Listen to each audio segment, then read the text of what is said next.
Bienvenido sea a Guardianes del Verde, un equipo conformado por estudiantes del CECITEA, plantel Mirador de las Culturas. Gracias por escucharnos en este subpodcast Guardianes del Verde. Y recuerda, tú también puedes ser un guardián. Bienvenidos al tercer episodio de Guardianes del Verde. Hoy junto al guardabosques Miguel Vázquez Sánchez hablaremos sobre incendios forestales y cómo restaurar los ecosistemas afectados.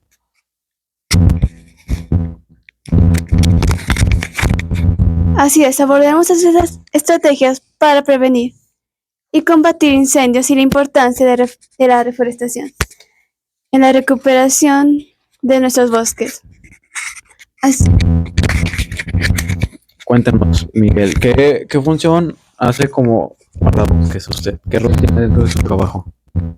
Bien, pues mira, son varias las labores que se realizan como guardabosques. Inicialmente es una labor de vigilancia, de monitoreo de las áreas que se asignan para su resguardo, evitar que se afecte el suelo, que se afecte la vegetación y la fauna, evitar pues a través de algunos procesos que haya impactos en el medio silvestre.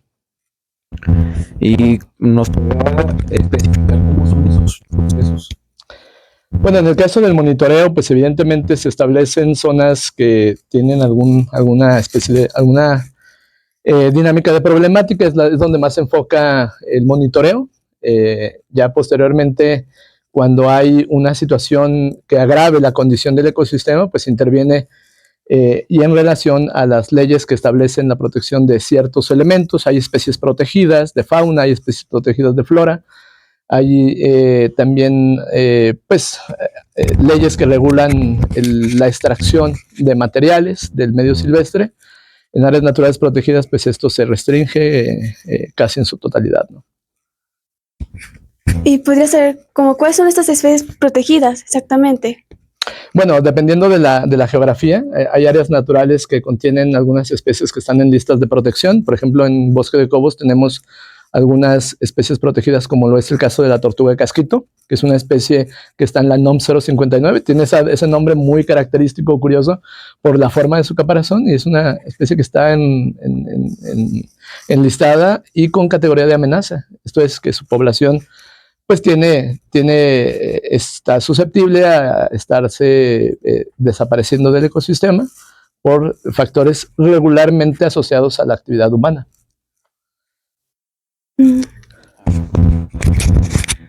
¿Y cómo es trabajar con animales que están protegidos? ¿Tienen que tener ciertos cuidados o cómo es? Mira, lo ideal es justamente que la interacción que se dé con ellos sea a distancia. Evidentemente, las especies silvestres ya están aclimatadas a su geografía, a su condición. No es darles alimento, no es, pues, de alguna manera estarlas, digamos, aprontando o como también, para que lo entendamos un poquito más claro, no es propiciar darles alimento o algo por el estilo, sino simplemente es propiciar que su hábitat no se altere, y debido a que, pues en algunos casos, por ejemplo, los anfibios, que son los sapitos y las ranas, si su medio acuático se altera, evidentemente son los primeros que van a desaparecer del ecosistema. Son indicadores biológicos.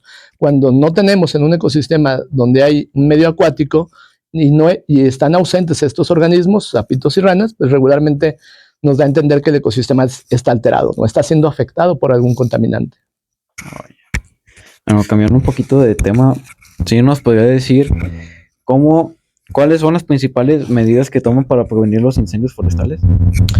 Hay varias medidas, se establecen programas dependiendo del área también, sus características geográficas, vegetativas. Esto es, se realizan, por ejemplo, lo que son brechas cortafuego o líneas negras, que en esencia son espacios que cortan el avance de un fuego que viene desde algún lindero colindante con algún área natural. Y esto pues permite que se frene un fuego. Y también hay algunas otras medidas preventivas, como es el caso de análisis que se hacen previos a un combate, definir dónde hay zonas que tienen mayor susceptibilidad, tipos de combustible. Hay pastos donde avanza el fuego más rápido, hay combustibles más pesados, que son las maderas y que son las zonas forestadas más densas.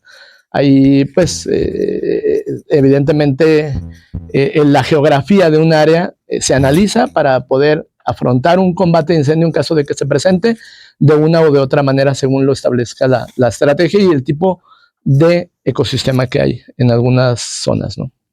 ¿Y cuáles son esos análisis que se hace para saber eso? Bueno, primero se estudia, como te decía, la vegetación. Evidentemente todo esto se compagina con un análisis climático de los cambios que luego de repente se pueden suscitar en una situación de incendio, cómo avanzan el viento, la dirección de viento,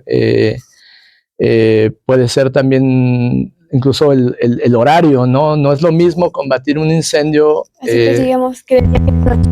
Exacto, y de hecho ya se establece que de noche pues, es muy riesgoso, por lo cual se opta por no hacer un combate en la noche, por riesgo de los combatientes mismos, ¿no? ¿Cómo puede afectar los incendios forestales a estas especies protegidas? Pues acaba con su hábitat en su momento, las especies directamente se ven afectadas o en lo futuro, cuando se pierde una masa forestal, un área natural, hay especies que se desplazan y someten a presión a las otras que se encuentran quizás en un área que no fue afectada. Entonces la población puede crecer exponencialmente en un área, de las especies que lograron sobrevivir se van hacia otro punto y lamentablemente pues esto genera una competencia que tiende a desequilibrar, ¿no?, el ecosistema. Serían como las especies invasoras, ¿no? Que llega una especie que natural o algo así. Bueno, en este caso, si consideramos que es un mismo ecosistema, pues estaríamos hablando quizás de las mismas especies, pero en mayor cantidad se genera un desequilibrio y evidentemente no va a haber, si son depredadores, pues no va a haber las suficientes presas para todos. Si son especies que sean herbívoras, pues no va a haber el suficiente tampoco alimento para ellas, ¿no? O sea, se genera un desequilibrio. Pero luego hay afectación a suelos, hay una afectación en lo inmediato al aire que respiramos y otros factores que en el momento se suscitan en la actividad de un incendio, ¿no? ¿Qué papel puede jugar la comunidad para prevenir esta clase de incendios? Pueden ser desde puede haber un involucramiento de manera secundaria en cuanto a pues quizás participar en tener espacios adyacentes a las áreas naturales, que no haya, no utilicen, por ejemplo, fuegos artificiales. Es muy dado que en algunas festividades se utilizan cohetes, se utilizan juegos pirotécnicos y luego es fácil de que estos caigan en un espacio en el cual la vegetación ya está seca, como es el caso de esta ya temporada del año. Se puede propagar un incendio muy rápidamente, pero también alertando a las autoridades, a los cuerpos de emergencia, en el momento en que se vea una columna de humo, inmediato la atención sería en este caso rápida de los bomberos, ¿no? Y así otras instancias intervienen también. ¿Y para poder evitar esto, se ocupa alguna tecnología o algo? Bueno, sí se utilizan tecnologías para tanto la detección de incendios, la prevención y el combate mismo, ¿no? O sea, por ejemplo, en la actualidad se utilizan algunos sistemas satelitales para determinar los puntos calientes, como así los conocemos a nivel global, a nivel de toda la masa del planeta, y nos determinan algunos puntos donde la vegetación es muy amplia, son lugares de gran escala, y hay puntos térmicos en los que nos determina dónde hay justamente, de dónde se está presentando un incendio, y poder hacer el ataque. Claro está, ya en escalas más bajas se utilizan incluso drones que hacen un análisis del tipo de vegetación que hay ahí en ese punto, la altura de las llamas en algunos de los casos, la dirección de viento, te da una información importante que la focalizan a una central y de ahí ya se establece la estrategia para el combate de incendios. ¿Qué desafíos enfrentan en el combate de los incendios las áreas habitadas? Bueno, es que si finalmente, si no hay una serie de elementos que puedan cortar el avance de un fuego las zonas habitacionales están muy pegadas a estas zonas forestadas, pues finalmente sí puede suscitarse la pérdida justamente de infraestructura, pero también incluso se puede llegar a tener alguna desgracia, ¿no? Alguna pérdida humana. Y por eso es que se tiene que, de hecho, el ataque de los incendios pues se prioriza justamente el atender zonas donde está expuesta la vida de algunos habitantes, ¿no? De algunos ciudadanos que estén habitando o sean aledaños ahí a las zonas naturales. ¿Y cómo se pueden evitar esta clase de incendios? O sea, ¿qué pueden hacer para evacuar a la gente o cosas así? Bueno, siempre se va a hacer un análisis de la situación que se presenta ahí en particular, pero cuando se puede llegar a tomar medidas de efectivamente hacer una evacuación cuando el incendio tiende a ser muy, muy fuerte y llegar a estas zonas habitacionales. Pero previo, pues tienen que establecerse ahí medidas para que justamente estos incendios a través de brechas cortafuego o líneas negras lleguen a estas zonas urbanas, ¿no?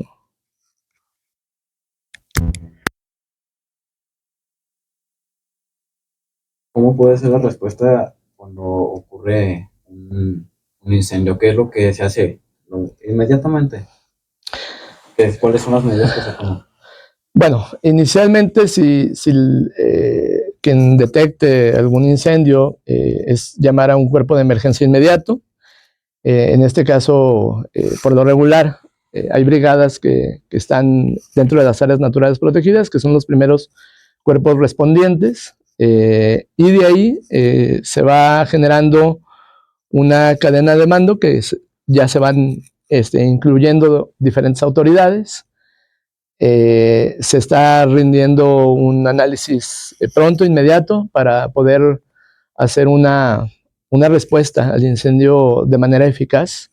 Entonces pueden intervenir varias autoridades al mismo tiempo, pero con una cabeza de mando, ¿no? Es un mando unificado que finalmente pues genera una fuerza que tenga la contundencia para suprimir el fuego. Pero sí, inmediato que se visualice desde una columna hasta muchas veces no vemos la columna por condiciones climáticas y lo que sí podemos detectar es el olor a vegetación quemada, pues inmediato estar a la expectativa de dónde surge esa columna, porque en relación ya al clima puede generar un avance que quizás no lo vemos y sí está desarrollándose con gran velocidad, un incendio, pues sobre todo en pastizales, que se avanzan muy, muy rápido y no suelen, según algunas de las condiciones climáticas, pues no suelen a veces generar columnas tan visibles, ¿no? Si digamos, un incendio se de una mayor magnitud, así que se siente mucho más de lo que se pudiera hacer. A ver, no te entendí muy bien la pregunta. Es si el fuego se propaga. Si el fuego se propaga. O sea, ya sea de gran magnitud, ¿qué se podría llegar a hacer? Bueno, es que hay diferentes escalas de respuesta. O sea, inicialmente todo se evalúa en el instante. Por eso es que las tecnologías actualmente son muy beneficiosas en este sentido, porque hay, como te decía, hay drones que incluso te hacen un análisis a detalle del tipo de combustible, de la dirección del viento y de tantas cosas que de repente a la distancia puedes tener algo de esos datos, pero no con exactitud. Cuando echas mano de esta tecnología, ya te arroja información en la cual sabes cómo atacar inmediatamente para que precisamente no se convierta en una conflagración de gran escala. Evidentemente, ya conforme el incendio, la incidencia se vuelva cada vez más intensa, pues lo que se recurre son a evacuaciones, se recurre a priorizar en todo sentido siempre la vida humana, incluyendo a la de los propios combatientes, ¿no? No se va a entrar a un fuego, a veces se queman grandes extensiones y y a la distancia quizás no se esté atacando esa zona porque pues, quizás no hay los recursos. Hay incendios que se han presentado en diferentes partes del planeta, en California, en Australia, donde utilizan, por ejemplo, estos aviones o helicópteros que traen tanques, ¿no? Pero aún así llega a ser muy complejo detener la furia de un incendio, ¿no? O sea, son estrategias. Por eso la prevención es vital, ¿no? Antes de un ataque, es mejor prevenir, hacer toda una serie de estrategias de prevención. ¿Qué puede pasar con la fauna en dado caso de que el incendio sea tan grande que arrase con todo? ¿Qué puede pasar? Pues mira, lamentablemente ha habido casos en diferentes momentos, en diferentes partes del planeta, donde en definitiva se ha notado una pérdida importante de la fauna que ahí existe en estos sitios.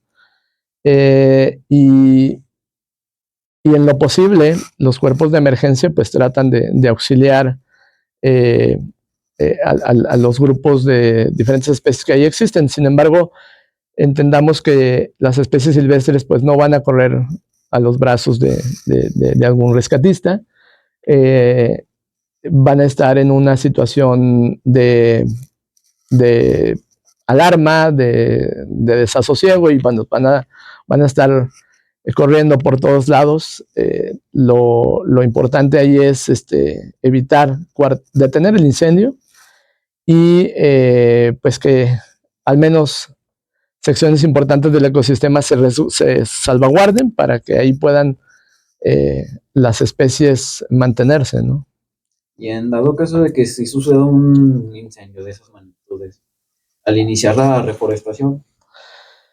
Bien, hay que esperar a que primero, o sea, lo recomendable, porque luego sí ocurre que tras el paso de un incendio, pues hay mucha, hay tristeza en la sociedad, se perdió una gran cantidad de vegetación y todos quieren correr al día siguiente a plantar árboles a ese sitio, ¿no? Lo ideal es que se espere un poco, se permita que haya una regeneración natural al lugar, por lo menos que pasen las condiciones en las cuales se puede volver a activar otro fuego en esa zona, ya que se establezcan pues un análisis de suelo, porque no solamente se quema la vegetación que vemos, que tenemos a la vista, sino hay un importante digamos porcentaje del suelo orgánico que también se puede carbonizar. Entonces hay que permitir que ese suelo se recupere, se deja pasar un tiempo y luego entonces establecen programas de reforestación con las especies que ahí existen. No traer otras especies de crecimiento rápido, sino que permitir que se reintegren especies que son las que están, digamos, aclimatadas al sitio y a los climas del lugar. Y bueno, pues permitir una regeneración del suelo, no utilizar maquinaria pesada en esas áreas, porque de por sí el suelo está muy lastimado, y utilizar maquinaria para remover troncos, para remover todo esto que se quemó, puede generar compactación del suelo. Esto es una compresión que luego no genera oxigenación del mismo, ¿no?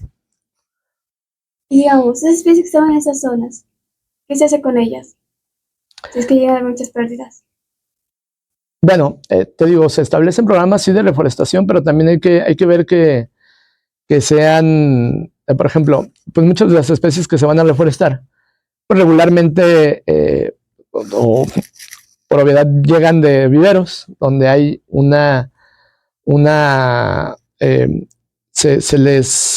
se riegan cotidianamente, están ciertamente acostumbradas a un riego continuo, y muchas veces quienes hacen una reforestación inadecuadamente es que plantan el árbol, pero luego ahí lo dejan, ¿no? Y la verdad es que se tiene que estarle generando terrazas de retención de humedad, se le tiene que establecer ahí algún riego por lo menos en algún tiempo, y luego permitir y además hacer las reforestaciones en una época del año donde las lluvias ayudan un poquito, ¿no? Esa agua de la lluvia está muy nitrogenada y bueno, es muy positiva. Y en dado caso de que si hagan una reforestación, ya después de que el piso haya sanado y todo eso, ¿Cómo qué tipos de árboles se pueden plantar?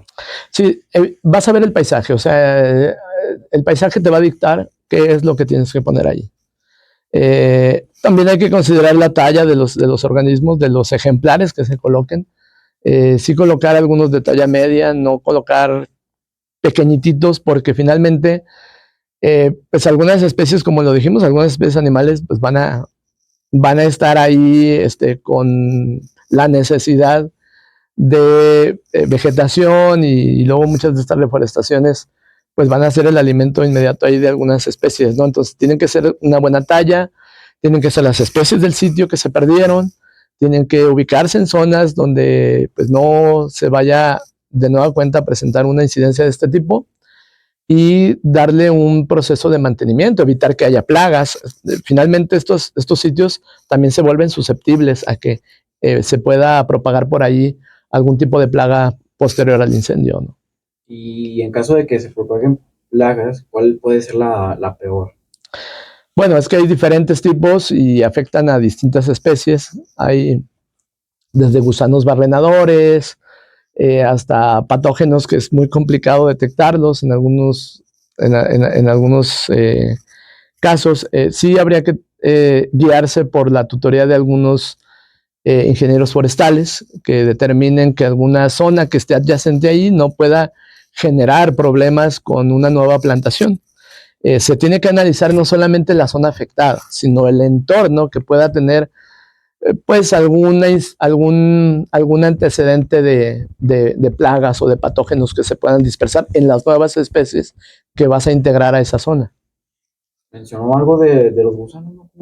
Hay algunas especies hay una que le llaman gusano barrenador, hay otras, hay algún tipo de chinche también que generan, pues hacen literal una barrenación del árbol, se alimentan de él, generan ahí algunos patógenos que finalmente hacen que el árbol pues muera, ¿no? Al paso de un tiempo relativamente corto.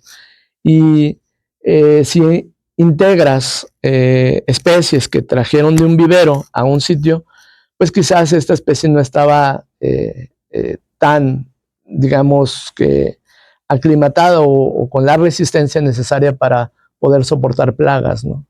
Entonces sí hay que estar cuidando esas nuevas plantaciones, ese nuevo bosque, ¿no? ¿Y cómo se llama monitorear todo esto? ¿Cómo? ¿Qué, perdón? ¿Se llama ¿Monitorear? Sí.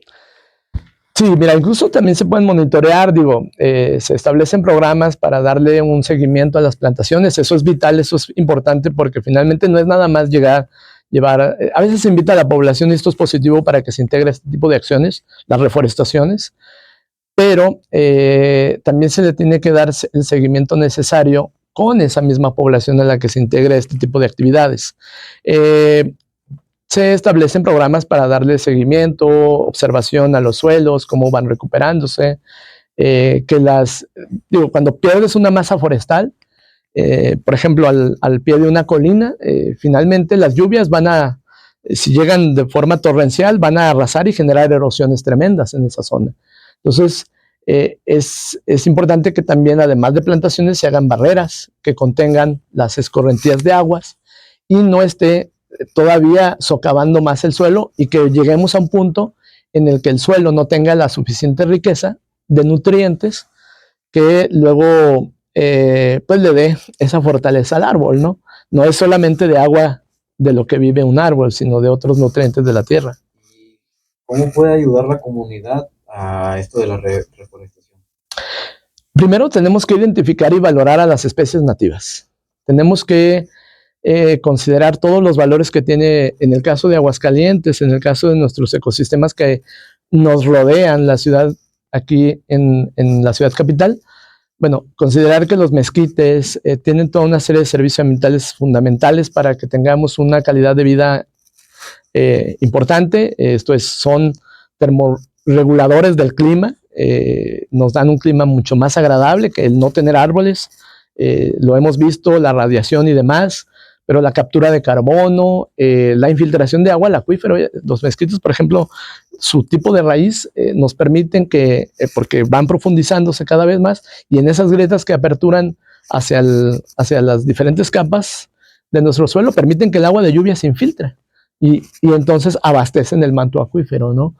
Entonces sí es valorar mucho el tipo de vegetación que tenemos, huizaches, mezquites, baradús, todas esas especies que incluso tienen hasta valores en términos de la etnobotánica o de la medicina tradicional, y que sean esas las especies que se elijan para al menos en las zonas silvestres, que se puedan reforestar, porque son quienes constituyen los ejemplares más icónicos de nuestras áreas naturales, ¿no? Mencionó algo de la radiación, ¿no? ¿Cómo puede llegar a afectar la radiación a estas áreas?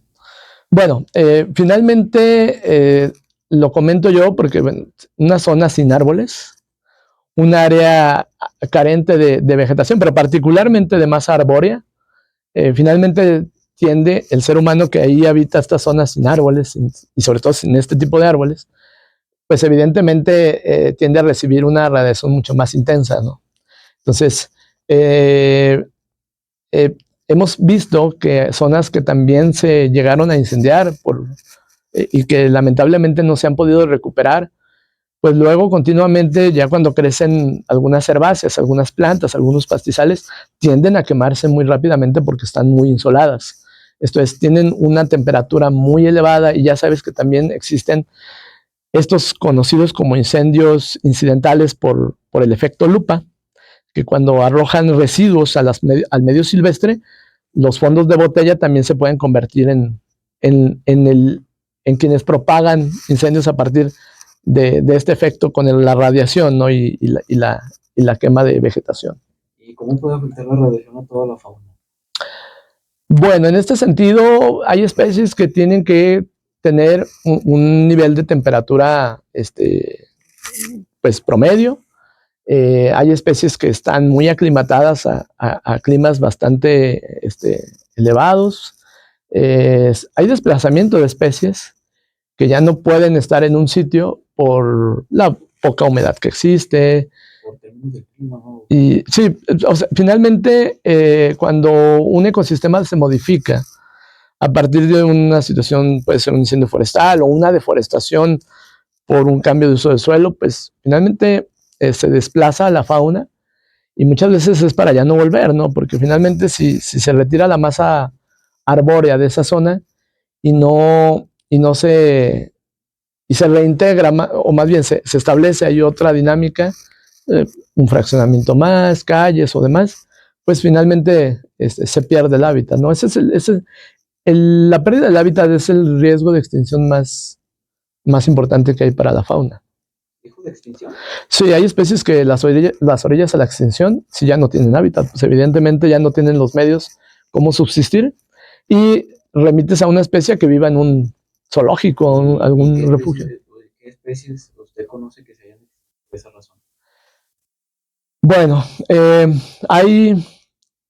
digamos que hay en regiones, sí ha habido casos en los que tienden ya a desaparecer. Digamos,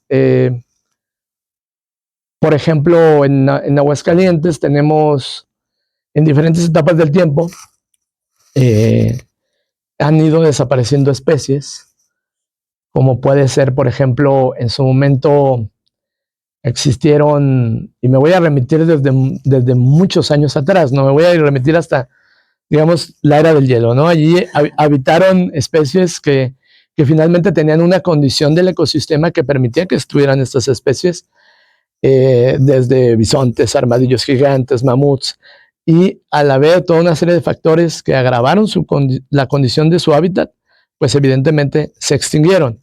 Pero en una época, digamos, más reciente, donde ya el ser humano interactúa, pues recordemos que aquí debió de haber lobo, ¿no? Y solamente en el caso de nuestro territorio, hablando de los cánidos, pues solamente tenemos la presencia de coyotes, que son los primos de estas especies.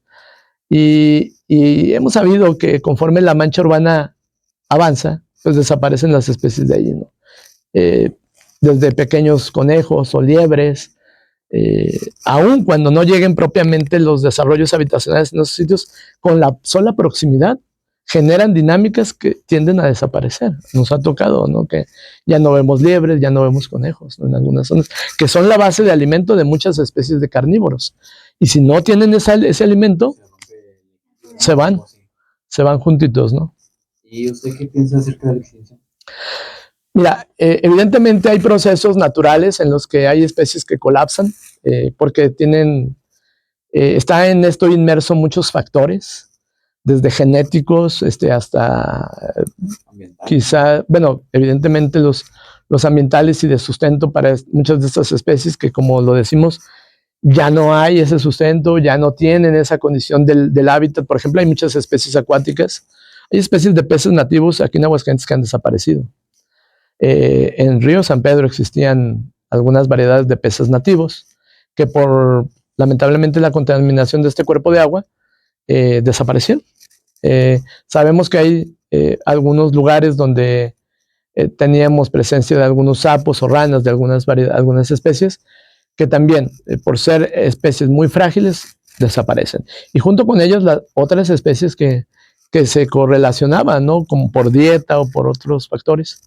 Entonces, sí es muy lamentable que a veces pensamos que una especie es pequeñita y no pasa nada, pero esa propicia la desaparición de otras. ¿Y qué papel puede jugar la comunidad aquí para evitar la extinción de alguna? Yo creo que siempre es lo fundamental y el punto de partida es el conocimiento y la valoración de las especies, de nuestros ecosistemas, de cómo estas especies contribuyen a la calidad de vida nuestras. Pero después de repente pensamos que algún pequeño bicho, algún pequeño murciélago, alguna pequeña ave, pues no tiene nada que ver con nuestra calidad de vida, ¿no? Y la verdad es que sí, porque pensando, por ejemplo, ahorita en una especie que se está propagando aquí, el zancudo transmisor del dengue. ¿Por qué es que ahorita hay una gran cantidad de cifras de contagiados? Primero, los climas han variado y aquí ya tenemos de repente calores muy intensos. Estamos casi en invierno, casi. Y de repente tenemos unos calorones, ¿no? O sea, y sabemos que ese mosquito, pues, con fríos muy intensos se va. Pero como no tenemos ya esos fríos, hay más tiempo en el cual pueda estar presente en este territorio. Y además, si luego acabamos con el hábitat de aves o de murciélagos que se alimentan de estos mosquitos, pues las poblaciones de estos organismos que son nocivos para el ser humano se explosionan. Y entonces, pues, ¿quiénes vienen a ayudarnos, no? A veces los insecticidas, pero finalmente, justamente este tipo de repelentes o este tipo de químicos que se utilizan también afectan a otras especies, ¿no? Le echamos a los mosquitos medio se mueren, se los come un ave y finalmente el ave termina muriendo, ¿no? También. Entonces, sí hay que entender que tenemos que tener un equilibrio con los organismos con los que coexistimos. Compartimos el planeta y lo tenemos que hacer en equilibrio. Pero hay veces que el ser humano no respeta ese equilibrio, lamentablemente. Sí, exacto. Y a razón de eso, de ese nulo entendimiento de la función de las especies, es como pueden generarse esos desequilibrios que nos van a impactar a nosotros. O sea, sí se pierde una especie, pero ¿qué es lo que genera la pérdida de esa especie? Impactos a nuestra salud. También puede que desaparece esa especie y por consecuencia puede ir desapareciendo otra, ¿no? Que puede que se vea de esta. Totalmente, y además también esa mala interacción que hacemos cazando especies, consumiéndolas, retirándolas de sus hábitats, introduciéndolos a otras, ahí sí propagan enfermedades de las cuales las especies que viven en un hábitat, y si llevas a otra especie, la introduces y trae patógenos, trae pues alguna serie de digamos, vectores de enfermedades, o que ellas sean los vectores para conducir enfermedades a otros ecosistemas, de las cuales en esos ecosistemas no están aclimatados a una defensa de estos organismos, y puedes diezmar poblaciones tremendamente grandes, ¿no? Ahí entran ya las especies invasoras, ¿no? Que es cuando entra y se rompe el equilibrio.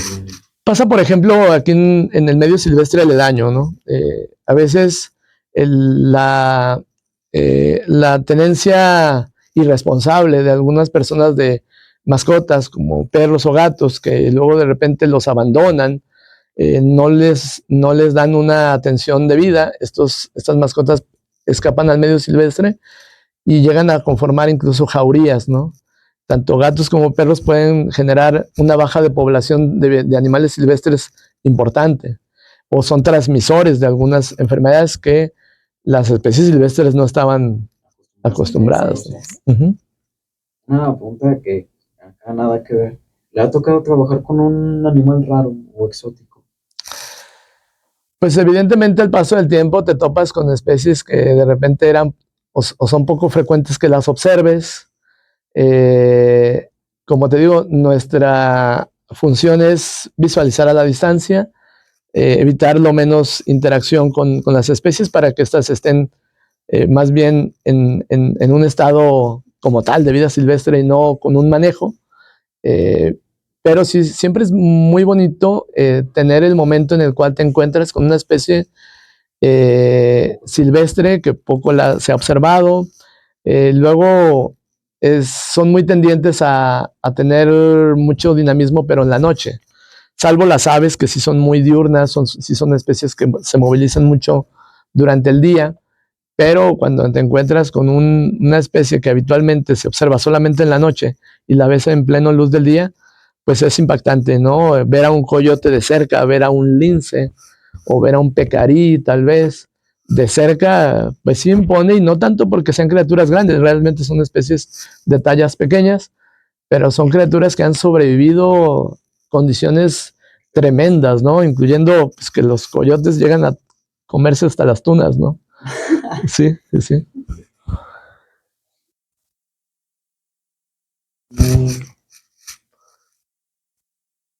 Yo quisiera un ornitorrinco.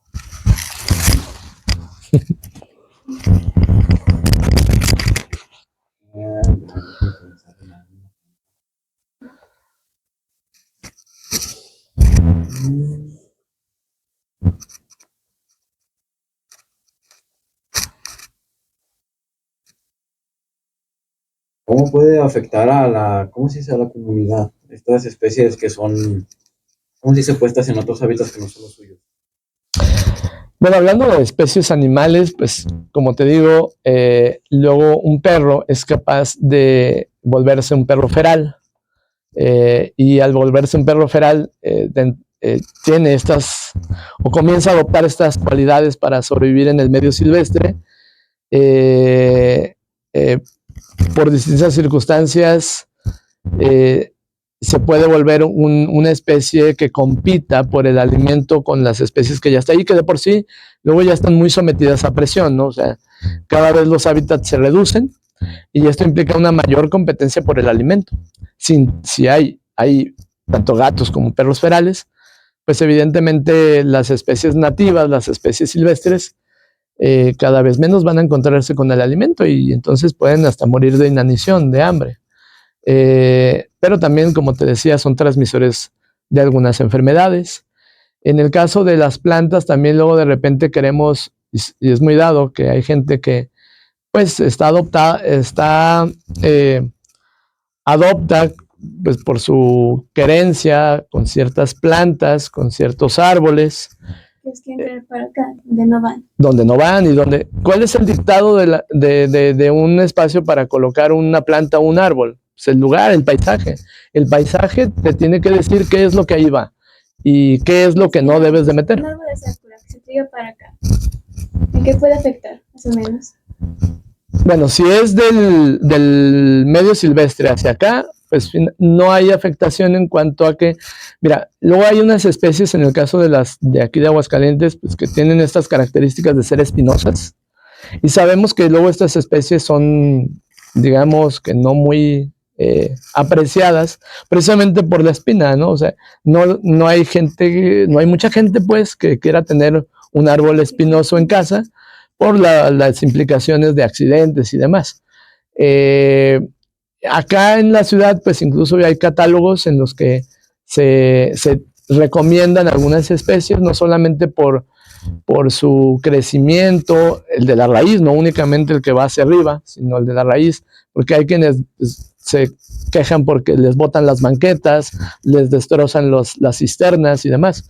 Pero ya hay el municipio de Aguascalientes tiene ahí un catálogo en el que te recomiendan algunas especies que pues no tendrías problemas tan severos en este sentido. Pero si introduces a una especie de aquí, una exótica, que la llevas al medio silvestre, muchas veces estas tienen una biología que evita que crezcan plantas en la parte del suelo, de su base.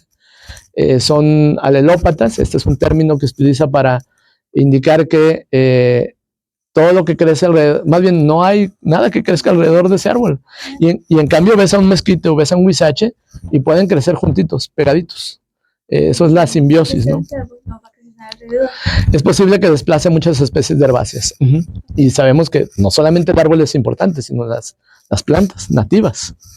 ¿Y cómo es eso de que no puede llegar a crecer plantas? Hay alguna serie de aceites y de materias que el árbol mismo va arrojando. Te doy un nombre de un árbol que es muy común acá, la casuarina, que es un árbol australiano. Y que lo tenemos abundantemente en toda la ciudad, en muchas escuelas hay casuarinas. Es un árbol que su hojita es muy característica, por la cual lo identificas bien, es como una ramita delgada, la hoja. Ajá, como si fuera así como un pino, pues, pero no tiene esta forma cónica, sino es una forma un poco desparpajada. Da buena sombra, eso sí, sombrea muy bien los sitios, pero desprende mucho ese tipo de hojita.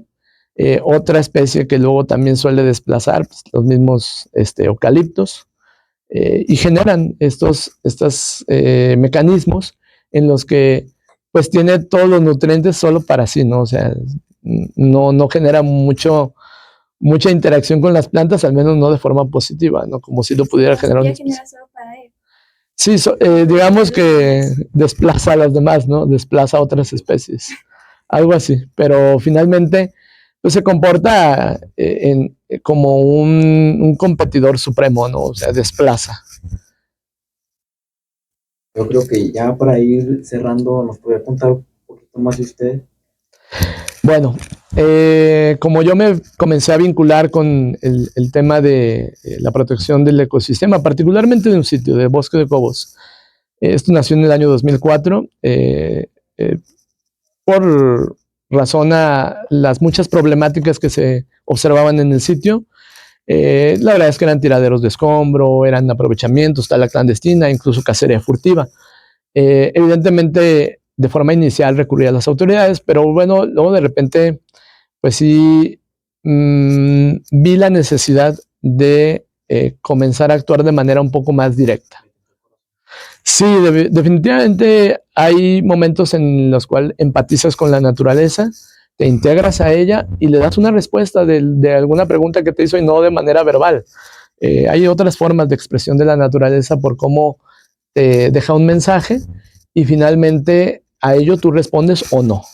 Y en mi caso, desde el 2004, no sé dónde andaban ustedes, pero sí, en el 2004 comencé esta labor que finalmente este año, 2004, cumplió 20 años, trabajando por este medio silvestre en el cual al paso del tiempo logramos 2 áreas naturales protegidas, ahí en Bosque de Cobos, y ya hay pues guardabosques tanto del estado como del municipio, y nosotros que somos una organización debidamente capacitada, con capacitación de combate de incendios forestales y demás, que tiene que ver todo con la salvaguarda de este espacio.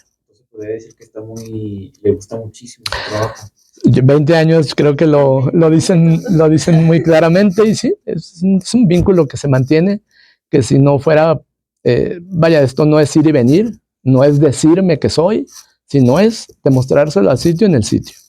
¿Y a usted le ha pasado aquí, cómo se dice?